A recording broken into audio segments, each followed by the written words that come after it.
اپنی تمام تر جلوہ سامانیوں کے ساتھ رواں دواں ہے۔ عشرہ محرم الحرام جاری ہے۔ آپ جانتے ہیں کہ محرم الحرام اسلامی سال کا پہلا مہینہ ہے اور اس کا آغاز ہی قربانی سے ہوا اور ہمارے اسلامی سال کا اختتام بھی قربانی سے ہوا۔ مختلف ادوار میں مختلف دور میں جناب سیدنا آدم علیہ السلام سے لے کر آج تک قیام قیامت تک محرم الحرام شریف کا مہینہ باعزت رہا، باعظمت رہا۔ حضور تاجدار کائنات صلی اللہ علیہ وسلم نے اس کو شہر اللہ، اللہ کا مہینہ قرار دیا، اور جو حرمت والے 4 مہینے ہیں ان میں سے ایک یہ مہینہ بھی شامل ہے، اس وجہ سے اس کو محرم الحرام بھی کہتے ہیں۔ ہر بندہ آگاہ ہے، ہر بندہ واقف ہے اس ماہ کی 10 تاریخ کو، جسے میں اور آپ عاشورہ کا دن کہتے ہیں۔ خانوادہ رسول نے اپنی جان جانا کے آفرین کر کے اسلام کی آبیاری کا ساماں کیا۔ مجھے اور آپ کو جو اسلامی مزاج آج میسر ہے، یہ صدقہ ہے خانوادہ رسالت مآب صلی اللہ علیہ وسلم کا۔ جو آیت کریمہ سورہ شورا کی میں نے آیت نمبر 23 دوران خطبہ تلاوت کی، ارشاد باری تعالیٰ ہوتا ہے قُلْ لَا أَسْأَلُكُمْ عَلَيْهِ أَجْرًا إِلَّا الْمَوَدَّةَ فِي الْقُرْبَى۔ اے محبوب پاک صلی اللہ علیہ وسلم، آپ اپنی امت کو آگاہ فرما دیں، آپ اپنی امت کو کہہ دیں، لا اسألکم علیہ اجرا۔ تبلیغ دین کے سلسلہ میں رسالت کے پیغام پہنچانے کے معاوضہ میں میں تم سے کوئی اجر طلب نہیں کرتا، الا المودۃ فی القربى، مگر جو میرے قرابت دار ہیں ان کی مودت کا میں سوال کرتا ہوں۔ جہاں تک آیت کے پس منظر کا تعلق ہے، حضور تاجدار کائنات صلی اللہ علیہ وسلم نے اپنی جان جوکھوں کے میں گزاری۔ کوئی لمحہ ایسا لمحہ نہیں گزرا جس میں حضور تاجدار کائنات صلی اللہ علیہ وسلم نے ظلم اور مصائب اور آلام اور تکالیف کو برداشت نہ کیا ہو۔ 13 سالہ مکی دور تاجدار کائنات صلی اللہ علیہ وسلم نے جان جوکھوں میں گزارا۔ مکہ کے لوگوں کا لمحہ لمحہ گمراہی میں گزر رہا تھا، لیکن حضور تاجدار کائنات صلی اللہ علیہ وسلم کی زندگی کا ایک ہی مقصد تھا، ان لوگوں کو گمراہی سے نکال کر، ضلالت و تاریکی سے نکال کر انہیں راہ ہدایت کا مسافر بنایا جائے۔ اس مقصد کے لیے حضور تاجدار کائنات نے دن رات ایک کی، کبھی عکاظ کے میلے میں، کبھی ذی المجاز کی منڈی میں، کبھی صحن حرم میں، کبھی احد کے راستے میں، تو کبھی منا و مزدلفہ کے سنگلاخ وادیوں میں۔ پورے مکہ کی دھرتی پہ حضور علیہ السلام نے تبلیغ دین کا ابلاغ کیا، مگر کفار معجزات بھی دیکھتے رہے، پھر بھی اپنی ہٹ درمی پہ باقی رہے، یہاں تک کہ ان کی ہٹ درمی یہاں تک آئی کہ لوگوں نے کہنا شروع کر دیا یہ جو تبلیغ دی کرتے ہیں، دن رات ایک کیے ہوئے ہیں، انہیں دولت کی لالچ ہے، نعوذ باللہ معاذ اللہ۔ حضور تاجدار کائنات نے ایک دن جناب اماں جی کو فرمایا، اگر میں محمد چاہوں تو احد پہاڑ میرے پیچھے سونا بن کے چلتا رہے۔ تو ان لوگوں نے یہ کہنا شروع کیا کہ نعوذ باللہ معاذ اللہ، یہ شخص دولت جمع کرنا چاہتا ہے، یہ اقتدار کی خواہش یہ سارے معاملات کرتا ہے، یہ بادشاہ بننا چاہتے ہیں، اس لیے یہ سب کچھ کر رہے ہیں، اس لیے تکالیف برداشت کر رہے ہیں، کچھ پانے کے لیے کچھ کھونا پڑتا ہے۔ تو چند لوگوں نے مل کر جب یہ بات کی، یہ چاہتے ہیں لہٰذا کچھ مال جمع کر کے انہیں دے دیں تاکہ یہ ہمارے رستے سے ہٹ جائیں۔ اس موقع پر حضور تاجدار کائنات صلی اللہ علیہ وسلم نے جب ان کفار کی اس ہٹدرمی کی انتہا کو سنا اور دیکھا اور ملاحظہ کیا تو آپ رنجیدہ ہوئے، آپ کا قلب منور دکھی ہوا، پریشان ہوئے۔ تو اللہ پاک نے فرمایا جبریل یا رب جلیل فرمایا جلدی جا میرے محبوب کو یہ پیغام دلربا دے گیا، قل لا اسألکم علیہ اجرا الا المودۃ فی القربى، اور آپ انہیں فرما دیں مجھے کوئی دولت نہیں چاہیے، مجھے مال و جاہ و عشمت نہیں چاہیے، مجھے بادشاہت اور غنا والا معاملہ نہیں چاہیے، میں تم سے کوئی اجر طلب نہیں کرتا، الا المودۃ فی القربى، لیکن میرے قرابت داروں سے محبت کرنی ہے، میرے قرابت داروں کے ساتھ تم نے مودت کرنی ہے۔ ایک پس منظر یہ بیان کیا علماء نے اس آیت کا، اور کچھ مفسرین نے اس کا جو پس منظر ہے وہ یہ بیان کیا کہ حضور علیہ السلام نے دن رات ایک کر کے جب تبلیغ دین کا ابلاغ کیا تو صحابہ کرام آپس میں جمع ہوئے، چند مٹھی بھر صحابہ تھے اس دور میں، تو آپس میں جمع ہو کر ان لوگوں نے آپس میں مشورہ کیا جب ہمارے پیارے آقا ہمارے لیے اتنا کچھ کر رہے ہیں، آپ کے بھی معاشی حالات ہیں، جب حضور اتنا کچھ کر رہے ہیں تو لہٰذا ہمیں بھی کچھ کرنا چاہیے۔ جناب حضرت عباس رضی اللہ تعالیٰ عنہ کی ایما پہ آپ کی قیادت میں یہ سارے لوگ جمع ہوئے اور کچھ پیسے اکٹھے کیے اور حضور علیہ السلام کی بارگاہ میں ہدیے کے طور پہ ہی پیسے پیش کیے کہ آقا آپ جو اتنا کچھ کر رہے ہیں آپ کے بھی خرچے ہیں، ہم آپ کو دیکھتے ہیں، آپ تو سارا دن دین کا کام کرتے ہیں، آپ تو سارا دن امت کی بہتری کے لیے کام کر رہے ہیں، آپ کے گھر میں مہمانوں کا بھی تانا لگا رہتا ہے، آپ کے گھر میں آمد و رفت بھی لگی رہتی ہے، تو آپ کا گزر بسر کیسے ہوتا ہوگا، معاشی طور پہ آپ کا نظام کیسے چلتا ہوگا، لہٰذا ہم بڑی خواہش کے ساتھ بڑی محبت کے ساتھ یہ نذرانہ جمع کر کے آپ کی بارگاہ میں پیش کر رہے ہیں۔ یہ حضرت عباس رضی اللہ تعالیٰ جو محبوب پاک صلی اللہ علیہ وسلم کے کیا تھے جی، چچا جان تھے۔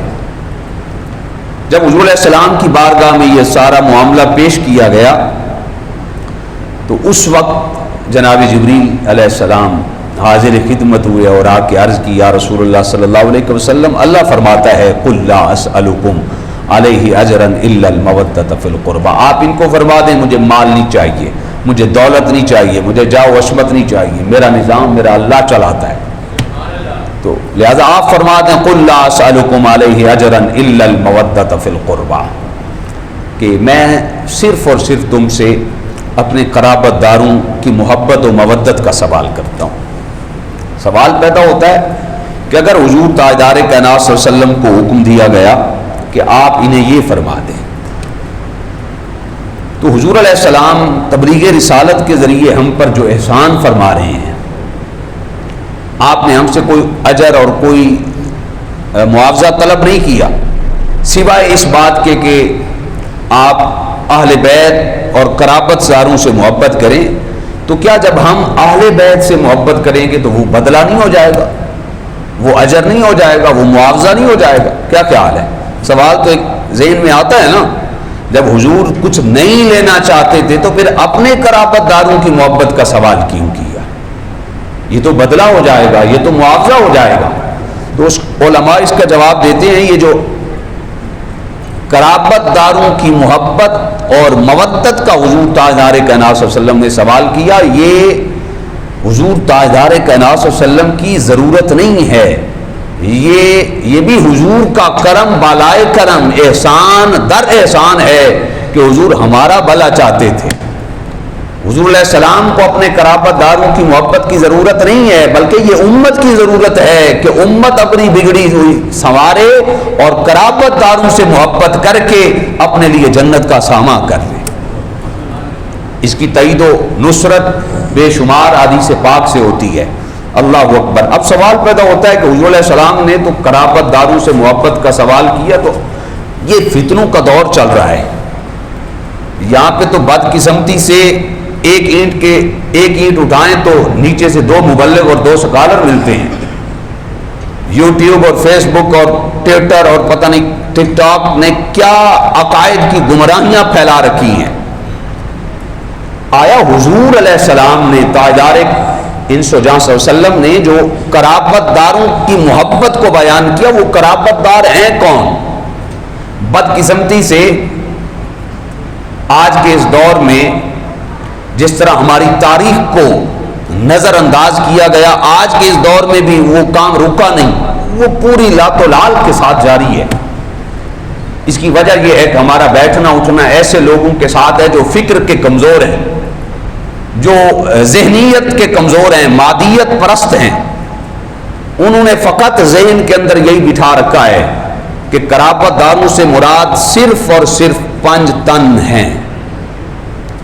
حضور تاجدار کائنات صلی اللہ علیہ وسلم کی ذات، جناب مولا کائنات حضرت علی المرتضیٰ کرم اللہ وجہ الکریم کی ذات، جناب سیدہ بی بی فاطمۃ الزہرا سلام اللہ علیہا، اور جناب آقا حسن اور آقا حسین، وہ سمجھتے ہیں فقط یہی 5 تن ہیں اور یہی اہل بیت ہیں۔ اور دیکھا دیکھی پھر ہمارے اپنے لوگوں نے بھی منہج اہل سنت سے روگردانی شروع کر دی اور ان کے ساتھ مل کر پھر ایسے ایسے معاملات قوم کے سامنے رکھے، قوم کی فکر کو متنازع بنانے کی کوشش ہوتی رہی ہے اور آج بھی ہو رہی ہے۔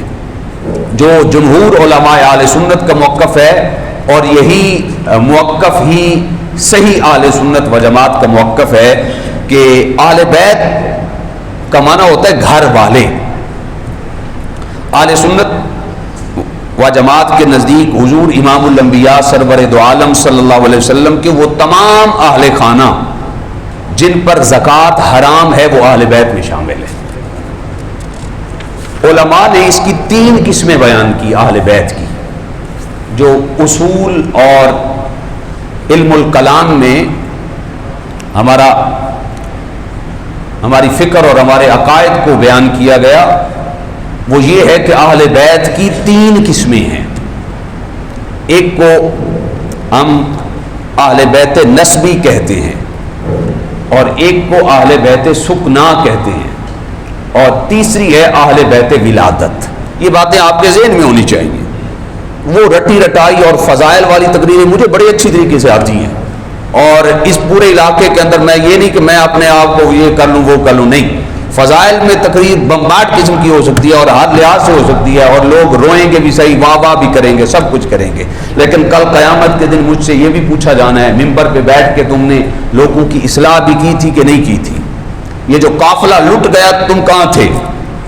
میرے ذمہ ہے نا بھاگ دوڑ، یہ قافلہ لوٹا تو لوٹا کیوں؟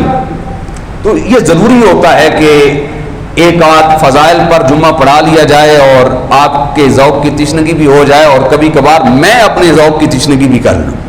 یہ مجھ تک باتیں آتی رہتی ہیں کہ علامہ صاحب جو وہ تقریر کرتے ہیں وہ ٹھیک ہے، یہ آپ اپنا ٹریک کبھی کبھار تبدیل کر جاتے ہیں۔ یہ ضروری ہے، یہ ممبر کا، یہ مسجد کا، یہ اس ڈیزیگیشن کا تقاضا ہے کہ لوگوں کی اصلاح کی کوشش کی جائے۔ ہم میں سے اکثر لوگوں کو نہیں پتا ہوگا کہ اہل بیت کی 3 قسمیں ہیں: اہل بیت نسب، اہل بیت سکنا اور اہل بیت ولادت۔ یہ مسئلہ اگر آج کے اس جمعہ کے 35-40 منٹ میں میں سمجھتا ہوں اگر آپ کو یاد ہو جائے تو یوں سمجھے کہ میں نے پڑھنے پڑھانے کا حق ادا، میرا حق ادا ہو گیا۔ اہل بیت نسب کا مطلب یہ ہے جن سے حضور تاجدار کائنات صلی اللہ علیہ وسلم ہیں، وہ اہل بیت نسب ہے۔ ٹھیک ہے جی، مختصر سا سادہ سا جملہ، جن سے تاجدار کائنات صلی اللہ علیہ وسلم ہیں، جناب حضرت عبد المطلب رضی اللہ تعالیٰ عنہ کی اولاد سے آپ کے 10 بیٹے تھے، ان میں سے میرے اور آپ کے پیارے آقا رحمت کائنات صلی اللہ علیہ وسلم کے والد ماجد کا نام کیا تھا جی؟ حضرت عبداللہ رضی اللہ تعالیٰ عنہ. آپ 3 سگے بھائی تھے. ایک کا نام جناب حضرت عبداللہ تھا، ایک کا جناب حضرت امیر حمزہ، اور تیسرے تھے، 4 تھے. تیسرے کا نام حضرت عباس اور چوتھے ابو لہب. یہ 4 تھے. واللہ عالم بالصواب. تو حضور علیہ السلام کی اہل بیت نسب یہ ہے جن سے حضور تاجدار کائنات ہیں. اب جناب حضرت امیر حمزہ حضور علیہ السلام کی اہل بیت میں شامل ہیں، جناب حضرت عباس حضور علیہ السلام کی اہل بیت میں شامل ہیں، حضرت مولا کائنات حضرت علی المرتضیٰ کرم اللہ وجہ الکریم. ویسے تو حضور نے ان کو چادر میں لے کر بھی 5 تن میں شامل کیا، لیکن حضرت علی المرتضیٰ یہ اہل بیت نسب میں بھی شامل ہیں، چچا زاد بھائی ہیں. تو لوگ عام طور پہ سمجھتے ہیں نہیں جی صرف حضور علیہ السلام کے یہ جو 5 تن ہیں یہی اہل بیت ہے، جبکہ نہیں، حضور علیہ السلام کے یہ جو چچا جان بھی اہل بیت میں شامل ہیں. آپ کا سوال ہو سکتا ہے کہ ابو لہب بھی حضور علیہ السلام کا سگا چچا تھا تو وہ اہل بیت میں کیوں شامل نہیں؟ سوال ہو سکتا ہے نا. اس کا سادہ جواب ذہن میں رکھیں اور بہت ساری الجھنوں سے آپ باہر نکل آئیں گے. آج کے دور میں جو اپنے آپ کو شاہ کہلاتا ہے 1500 سال بعد بھی وہ کہتے ہیں میں خاندان رسول سے ہوں، لیکن اس کا عقیدہ حضور سے نہیں ملتا. کیا خیال ہے؟ آپ اس کو اہل بیت کا حصہ شامل کریں گے؟ نہیں، ہرگز نہیں. وہ سگا چچا تھا ابو لہب، نسب میں سے تھا، حضور کے والد ماجد کا سگا بھائی تھا، لیکن کیا خیال ہے آپ کہیں گے کہ وہ اہل بیت کا حصہ ہے؟ اللہ نے تو اس کی ٹھکائی میں اور اس کی مذمت میں پوری سورت نازل فرما دی. تبت یدا ابی لہب وتب ما اغنی عنہ مالہ وما کسب. اس کا مطلب یہ ہے کہ اہل بیت بننے کے لیے صرف خاندان کا حصہ ہونا ضروری نہیں ہے، بلکہ اہل بیت بننے کے لیے حضور تاجدار کائنات کے عقائد کے ساتھ ہم آہنگی ہونا بھی ضروری ہے. عقائد و اخلاق و کردار کا ہونا بھی ضروری ہے. اللہ اکبر. جناب حضرت امیر حمزہ کے عقائد حضور کے مزاج کے مطابق تھے، وہ اہل بیت کا حصہ ہیں. جناب حضرت عباس رضی اللہ تعالیٰ عنہ کے عقائد اور اخلاق و کردار حضور کے مزاج کے مطابق تھے، وہ اہل بیت کا حصہ ہیں. تو یہ ایک اصول ذہن میں رکھ لیں، اہل بیت کے لیے صرف خاندان رسول کا ہونا لازمی نہیں ہے. آپ کو کئی لوگ مل جائیں گے 1500 سال بعد آج بھی وہ اپنے آپ کو کہیں گے ہم خاندان رسول سے ہیں، ہم خاندان علی المرتضیٰ سے ہیں اور خاندان فلاں فلاں سے ہیں، لیکن وہاں اس موقع پہ ہم پھر کشمکش میں مبتلا ہو جاتے ہیں. ذات کا یہ ہے خاندان رسول سے اپنے آپ کو کہلاتا ہے اور اس کا کردار حضور کے کردار کے مطابق نہیں ہے، اس کا عقیدہ حضور کے عقیدے کے مطابق نہیں ہے، وہ تو حضور کے خاندان کا حصہ نہیں ہے. ہم اس کو سادات کیسے مانیں گے؟ عقائد تو بعد میں آئیں گے، وہ تو خاندان رسول کا حصہ. میں قرآن سے آپ کو مثال دیتا ہوں. جناب نوح علیہ السلام کو حکم ہوا عذاب آنے والا ہے، آپ بیڑا تیار کر لیں. بیڑا تیار ہو گیا. جو نوح علیہ السلام کے ماننے والے تھے وہ بیڑے کے اندر حاضر ہو گئے. جناب نوح علیہ السلام نے اپنے بیٹے کو کہا کہ میرے بیٹے تو بھی اس بیڑے کے اندر شامل ہو جا. اس نے کہا نہیں، میں نے شامل نہیں ہونا، میں اپنے آپ کو خود بچا لوں گا، میں پہاڑ پہ چڑھ جاؤں گا، میں یہ کر لوں گا، میں وہ کر لوں گا. جب طوفان نوح آیا، وہ جو بیڑا تھا وہ کشتی تھی جناب نوح علیہ السلام کی، وہ پانی پہ تیرنا شروع ہو گئی اور وہ بھی پہاڑ پہ چڑھ گیا. نوح علیہ السلام کا بیٹا پہاڑ پہ چڑھا تو اللہ کے حضور کون ہوتا ہے جس کی ٹک جائے اور بن جائے؟ غوطے کھانے لگا تو نوح علیہ السلام نے دیکھا اور اللہ کے حضور عرض کی مالک ان ابنی من اہلی، یہ میرا بیٹا ہے، میری اہل سے ہے، مہربانی فرما، یہ میری اہل سے ہے، میرا بیٹا ہے. تو جو جواب قدرت آیا وہ بھی قرآن کا حصہ ہے. فرمایا لیس من اہلک، اے نوح یہ آپ کی اہل میں سے نہیں ہے. کیوں؟ آگے قرآن کہتا ہے انہ عمل غیر صالح، اس لیے کہ اس کا عمل صالح لوگوں والا نہیں ہے، نہ اس کا عمل آپ سے ملتا ہے، نہ اس کا عقیدہ آپ سے ملتا ہے، لہذا یہ آپ کے اہل کا حصہ ہی نہیں ہے. تو آج 1500 سال بعد بھی جس کا عقیدہ حضور کے عقیدے سے، حضور علیہ السلام کا عقیدہ کیا ہے سننا چاہتے ہیں؟ حضور اپنے آپ کو جو سادات کہتا ہے اور جناب ابو بکر پہ بھونکتا ہے، اپنے آپ کو تو خاندان رسول کہتا ہے، جناب عمر کی توہین کرتا ہے. اپنے آپ کو خاندان رسول کہتا ہے لیکن حضرت عثمان غنی کی بات نہیں کرتا، سنتا نہیں، اس کو کوفت ہوتی ہے. اپنے آپ کو خاندان رسول کہتا ہے لیکن حضرت علی المرتضیٰ کرم اللہ وجہہ الکریم کی بات نہیں مانتا اور سمجھتا. حضور نے تو فرمایا ابو بکر فی الجنہ، عمر فی الجنہ، عثمان فی الجنہ، علی فی الجنہ، ان الحسن والحسین سیدہ شباب اہل الجنہ. یہ تاجدار کائنات کی فکر اور آپ کا عقیدہ ہے جو اس عقیدے کے مطابق چلتا ہے. 1500 سال گزر جانے کے باوجود بھی آج بھی اس کے قدموں کے ساتھ لگنے والی مٹی ہماری آنکھوں کی ٹھنڈک ہے. لیکن جو اس عقیدے سے روگردانی کر رہا ہے، جو اس عقیدے اور اس فکر پہ نہیں ہے، ہم اس کو خاندان رسول کا حصہ ہی نہیں مانتے. یہ منہج اہل سنت ہے. قرآن کی نص بھی یہی ہے، جو وقت کے نبی کے عقیدے کے مطابق نہ چلے، بیٹا ہونے کے باوجود، اچھا وہ تو ڈائریکٹ بیٹا تھا، پہلی پشت میں تھا، یہ تو 1500 سال بعد پشتیں چلتی آ رہی ہیں. پتہ نہیں شجروں سے نہیں پتہ چلتا کہ یہ خاندان رسول ہیں یا نہیں ہیں، اصل کردار سے پتہ چلتا ہے، عقائد سے پتہ چلتا ہے. وہ پہلی پشت میں تھا، نوح علیہ السلام کے عقیدے کے مطابق نہیں تھا. اللہ نے فرمایا لیس من اہلک. یہ تو 1500 سال پشت در پشت پشتیں چلتی آ رہی ہیں. تو ایک واضح نقطہ ذہن میں بٹھا لیں، خاندان رسول ہونے کے لیے صرف خاندان کا ہونا کافی نہیں ہے، عقائد و کردار و اعمال کا ہونا بھی ضروری ہے. جناب حضرت امام زین العابدین ایک دن گزر رہے تھے، کیسا کردار، اللہ اکبر. گزر رہے تھے تو ایک مسافر شخص آپ کے قریب سے گزرا اور اس نے بھی آپ کے ساتھ چلنا شروع کر دیا. جناب آقا امام زین العابدین رضی اللہ تعالیٰ عنہ جو ہی وہ ساتھ ہے تو اس نے جو برا بلا کہنا شروع کر دیا، فلاں فلاں فلاں فلاں. جناب امام زین العابدین رضی اللہ تعالیٰ عنہ خاموشی سے سنتے آئے. جب آپ اپنے گھر کے سامنے پہنچے نا تو آپ رک گئے. آپ نے فرمایا بھئی میرا گھر آ گیا ہے، میں اندر جانے لگا ہوں، میں یہاں پہ رک رہا ہوں، جو کسر تمہاری باقی رہ گئی ہے وہ بھی سنا دوں، کہیں تمہارے دل میں ارمان نہ رہ جائے کہ ابھی یہ چیزیں باقی تھیں، یہ بھی کہہ ڈالنی تھی، لہٰذا جو کسر باقی ہے نا وہ بھی کر گزرو. اس نے دستار اتاری اور جناب آقا امام زین العابدین کے قدموں میں رکھ دی. عرض کی حضور مجھے معاف کر دیں، میں تو مسافر ہوں، میں تو آپ کو جانتا نہیں تھا، مجھے فلاں بندے نے اشارہ کیا، یہ خون رسول ہے، یہ سادات ہیں، یہ آل رسول سے یہ شخص جا رہا ہے، میں تو آپ کو جانتا نہیں تھا، میں تو فقط اس نیت سے آپ کے سامنے باتیں کر رہا تھا، میں جانوں تو صحیح، پہچانوں تو صحیح کہ واقعتاً صرف خاندان رسول کا حصہ ہیں یا کردار رسول بھی ہے اس میں.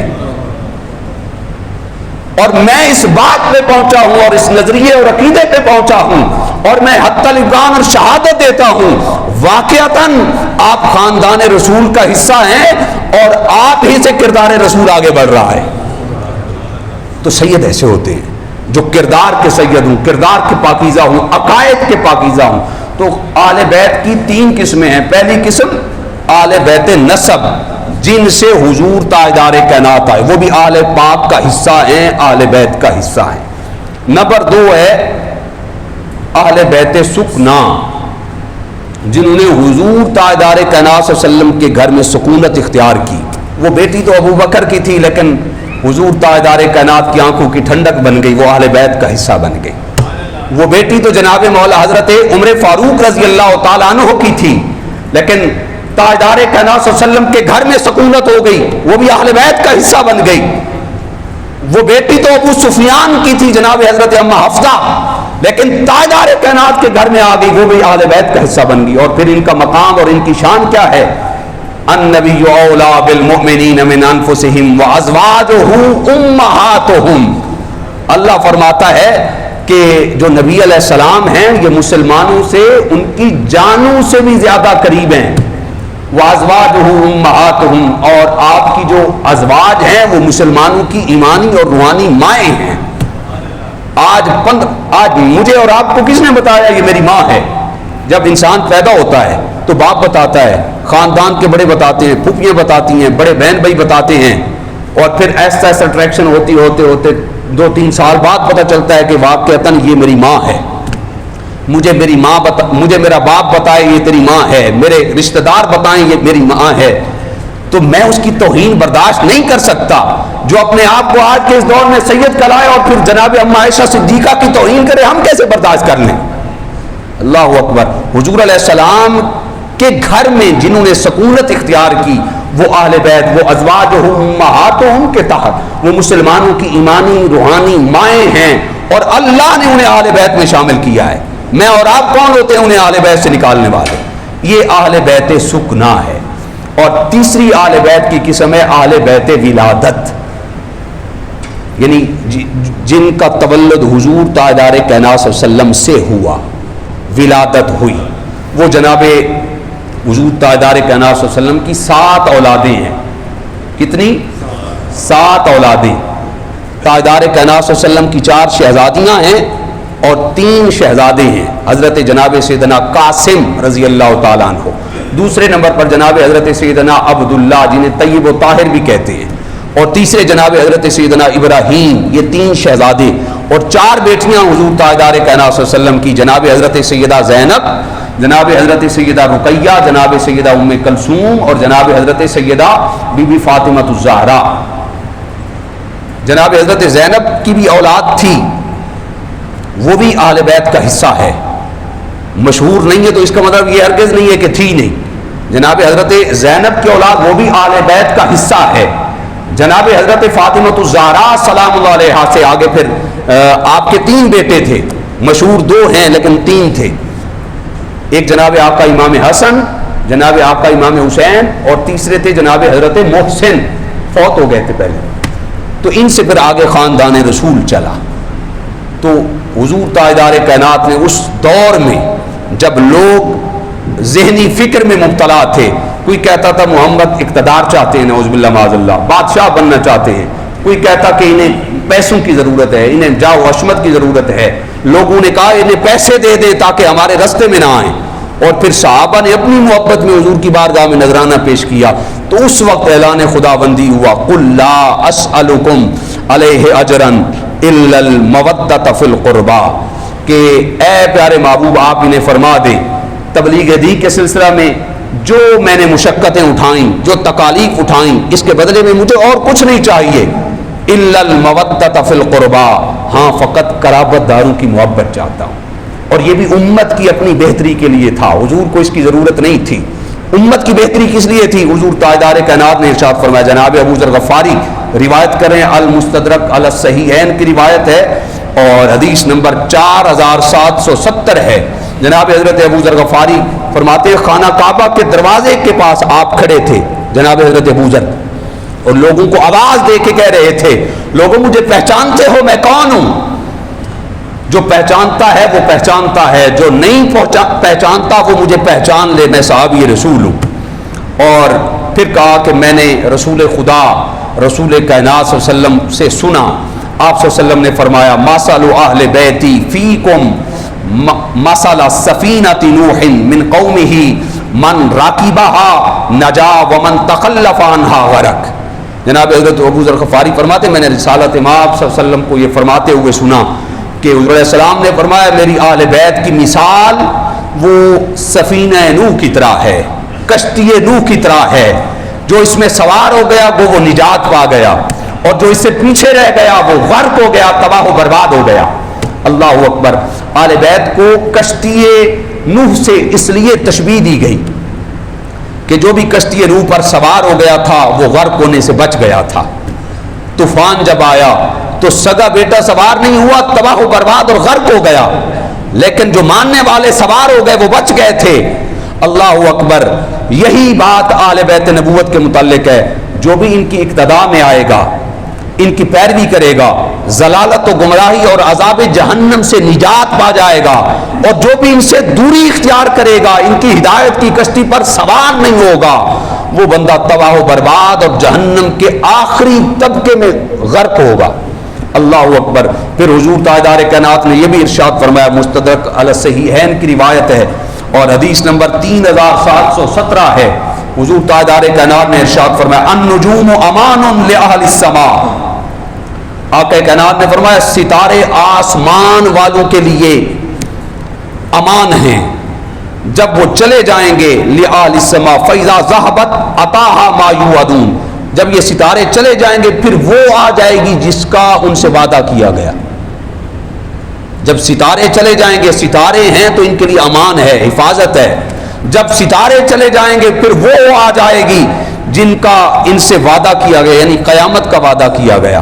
پھر حضور نے آگے ارشاد فرمایا وَأَنَا أَمَانٌ لِأَصْحَابِي مَا كُنْتُ فَإِذَا ذَهَبَتْ أَتَا مَا يُوعَدُونَ.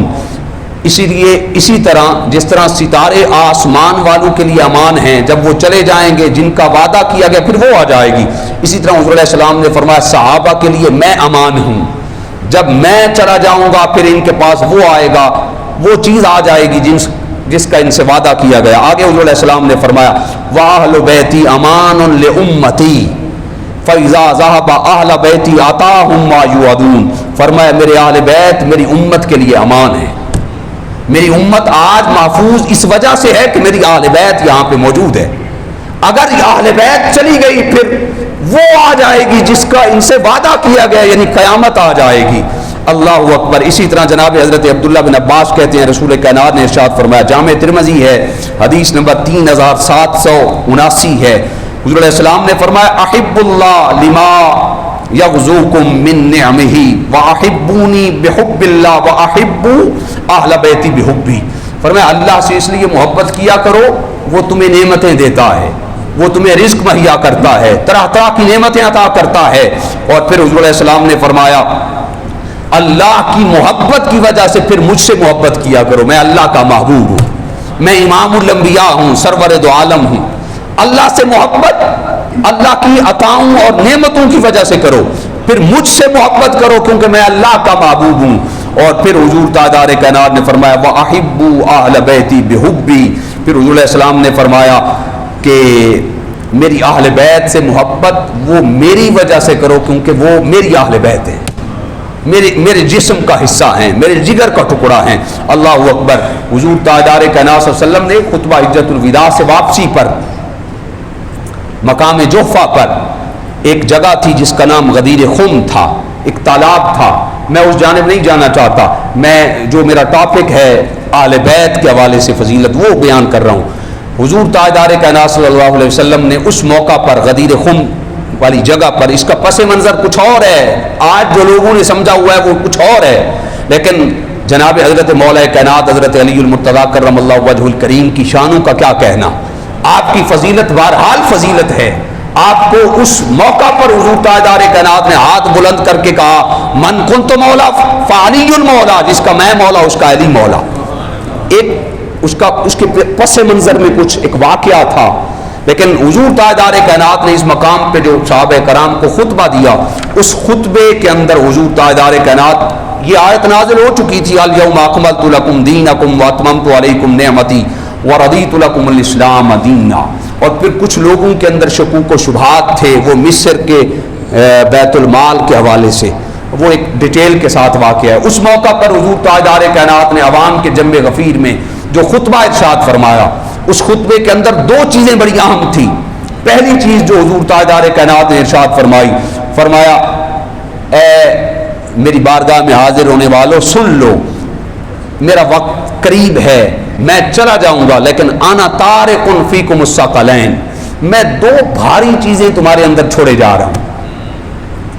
انا تارک فیکم الثقلین، دو بھاری چیزیں تمہارے اندر میں چھوڑے جا رہا ہوں. ان میں فرمایا وَأَهْلَ بَيْتِي اُذَكِّرُكُمُ اللَّهُ، اور فرمایا پہلی چیز فرمایا میری اہل بیت کے معاملے میں اللہ سے ڈرتے رہنا، ان کی کبھی تنقیص نہ کرنا، ان کی تعظیم و توقیر کو بجا لانا. اور دوسرا فرمایا وسانی القرآن یا کتاب اللہ کے الفاظ ہیں.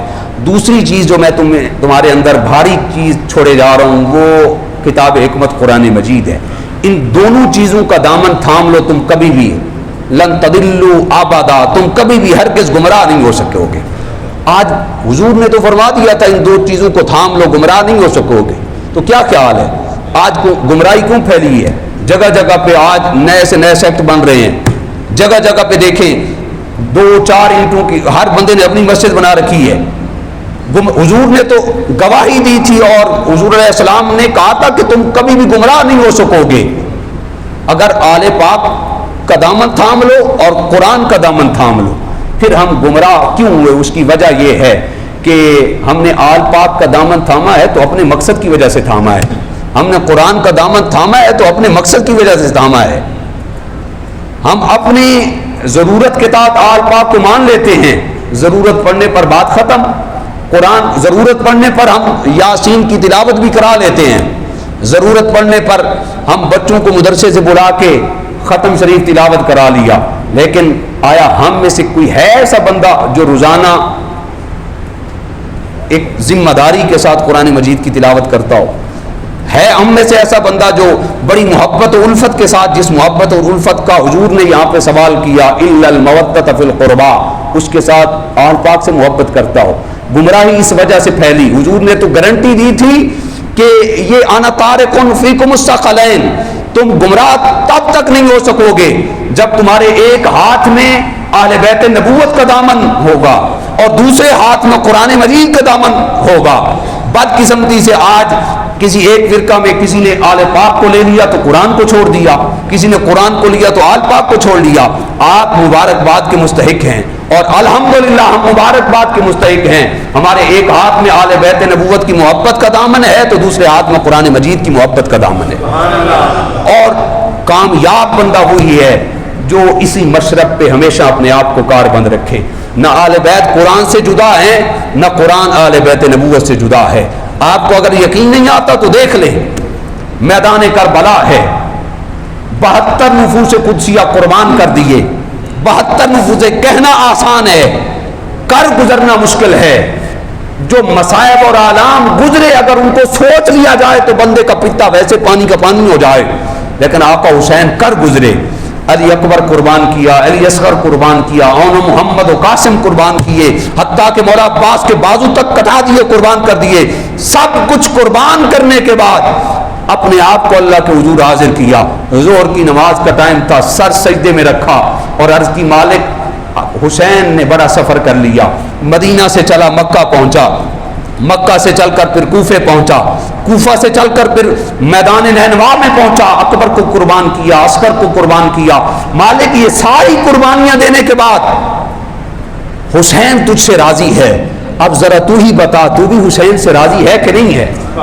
اور سر سجدے میں رکھا، ظالم نے سر کاٹ دیا اور پھر اس کی ذہنیت ابھی بھی ختم نہ ہوئی، سر کو کاٹ کر نوک سنا پہ سوار کر کے جب نیزے پہ سر حسین تھا تو زمانے نے دیکھا اہل بیت نبوت سر کٹ گیا تھا پھر بھی قرآن سے رشتہ باقی تھا،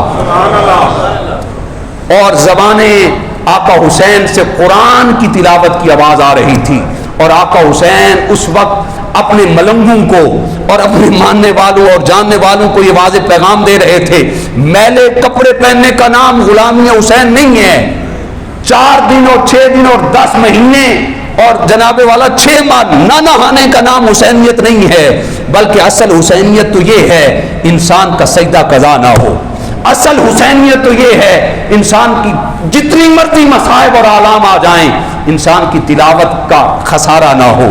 اکبر کو قربان کیا تو کوئی واویلا نہیں بلکہ دعا کے لیے ہاتھ اٹھائے، الحمدللہ رب العالمین، مالک حسین کی اس قربانی کو بھی قبول فرما، مالک حسین کی اس قربانی کو قبول فرما۔ تو اہل بیت اور قرآن یہ دونوں لازم و ملزوم ہیں، اگر اہل بیت ہے تو قرآن بھی ہے، اگر قرآن ہے تو اہل بیت نبوت بھی ہے۔ جو ان دونوں کو الگ کرتا ہے وہ خود تباہ و برباد ہو جائے گا، اس کی دنیا نیست و نابود اور تباہ و برباد ہو جائے گی۔ لیکن حسین کا رشتہ کل بھی قرآن سے تھا، آج بھی قرآن سے ہے اور تا قیام قیامت قرآن سے رہے گا۔ اشرار کا سد باب کر کے چھوڑا، طاقت کا زہرہ آب کر کے چھوڑا، اے بازوئے حسین تیری جرت کو سلام، دشمن کو بے نقاب کر کے چھوڑا۔ وآخر دعوانا